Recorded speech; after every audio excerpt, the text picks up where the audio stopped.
Do subscribe my channel and click on bell icon for latest recipe updates. Hi అండి, welcome to my channel. ఈరోజు నేను gun powder recipe చూపించబోతున్నానండి. Gun powder అంటే మన ఇడ్లీ కారం పొడినే gun powder అని కూడా అంటారు. సో ముందుగా తయారు చేయడానికి కావలసిన పదార్థాలు చూద్దాము. నూనె 2 టేబుల్ స్పూన్లు తీసుకుంటున్నాను నేను.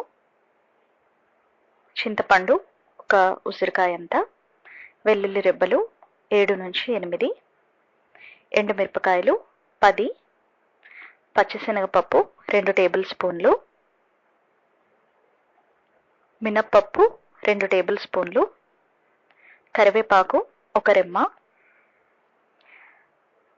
పల్లీలు 2 టేబుల్ స్పూన్లు, వేయించిన శనగపప్పు 1 టేబుల్ స్పూను, కొబ్బరి పొడి 1 టేబుల్ స్పూను, నువ్వులు 1 టేబుల్ స్పూను, జీలకర్ర 1/2 స్పూను, ధనియాలు 1 స్పూను, ఉప్పు రుచికి సరిపడా, ఇంగువ 1/2 స్పూను.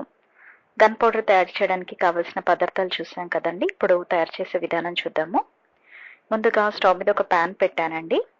ప్యాన్ వేడెక్కింది. ఇప్పుడు ఇందులో మనము ముందుగా నువ్వులు వేయించుకుందాము. నూనె ఏమి వేయట్లేదండి. నూనె వేయకుండానే నువ్వుల్ని కాస్త చిటపటలాడేంత వరకు డ్రై రోస్ట్ చేస్తున్నాను. నువ్వులు బాగా వేగాయండి, కాస్త రంగు మారాయి, చిటపటలాడుతున్నాయి. ఇప్పుడు వీటిని ఒక పళ్ళెంలోకి తీసుకుంటున్నాను. ఇప్పుడు ఇదే ప్యాన్లో కొబ్బరి పొడి వేసి దీన్ని కూడా ఒక 2 నిమిషాల పాటు లో ఫ్లేమ్లో పెట్టి రోస్ట్ చేస్తున్నాను. ఇది కాస్త కలర్ మారితే సరిపోతుంది. కమ్మటి వాసన వస్తుంది, టేస్ట్ కూడా ఎక్కువ అవుతుంది వేయించడం వల్ల. చూస్తున్నారు కదండి, కాస్త రంగు మారింది. దీన్ని కూడా పళ్ళెంలోకి తీసుకున్నాను. ఇప్పుడు ఇదే ప్యాన్లో నూనె వేస్తున్నాను. నూనె మరీ ఎక్కువ వేస్తే మనకి గన్ పౌడర్ ఎక్కువ రోజులు నిల్వ ఉండదండి, అందుకే కొంచెం వేసుకోవాలి. ఇప్పుడు ఇందులో ఈ ఎండుమిరపకాయలు వేసి కాస్త రంగు మారేంత వరకు ఒక 2 నిమిషాలు వేయిస్తున్నాను. ఎండుమిరపకాయలు రంగు మారాయి కదండి. ఇప్పుడు ఇందులో జీలకర్ర వేస్తున్నాను, అలాగే ధనియాలు వేస్తున్నాను. వీటిని కూడా 1 నిమిషం పాటు ఫ్రై చేస్తాం. ఇప్పుడు ఇందులో పచ్చిశనగపప్పు వేస్తున్నానండి. ఇది కూడా కాస్త వేగాలి.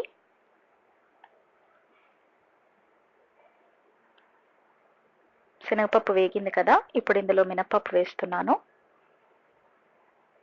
మినపప్పును కూడా 1 నిమిషం పాటు ఫ్రై చేద్దాము.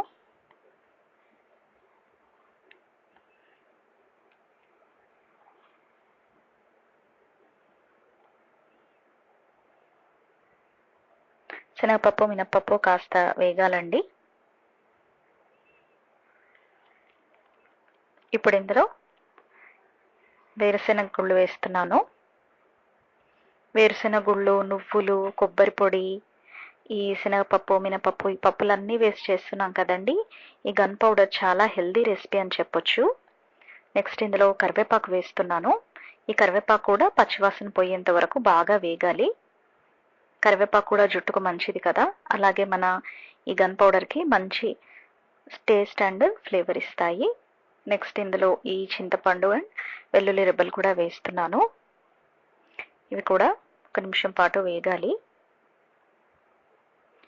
ఈ పప్పులన్నింటినీ రంగు మారేంత వరకు నేను వేయించుకున్నానండి. చూస్తున్నారు కదా, లైట్ బ్రౌన్ కలర్లోకి ఈ పప్పులన్నీ వచ్చాయి. శనగపప్పు మినపప్పు ఇవన్నీ. కరివేపాకు కూడా బాగా వేగింది.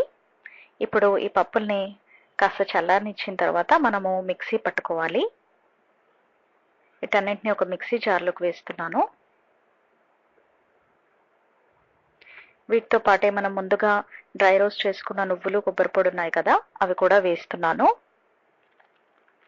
అలాగే వేయించిన శనగపప్పు ఉంది కదా, అవి నేను డ్రై రోస్ట్ చేయలేదు, డైరెక్ట్గా వేస్తున్నాను. నెక్స్ట్ ఉప్పు, ఇంగువ కూడా వేస్తున్నాను. ఇప్పుడు వీటన్నింటినీ మనము మిక్సీ పట్టుకుందాము. ఫైన్ పౌడర్గా మిక్సీ పట్టుకుని నేను ఇలా ఒక పళ్ళెంలోకి పోసుకుని చల్లారనిచ్చానండి. వేడిగా ఉన్నప్పుడే మనము జార్లోకి తీసుకోకూడదు, కాస్త చల్లారనిచ్చి అప్పుడు మనము జార్లోకి తీసుకోవాలి. చూస్తున్నారు కదండి, నేను ఇలా ఒక గాజు డబ్బాలోకి వేసుకున్నాను, ఎయిర్ టైట్ కంటైనర్లోకి.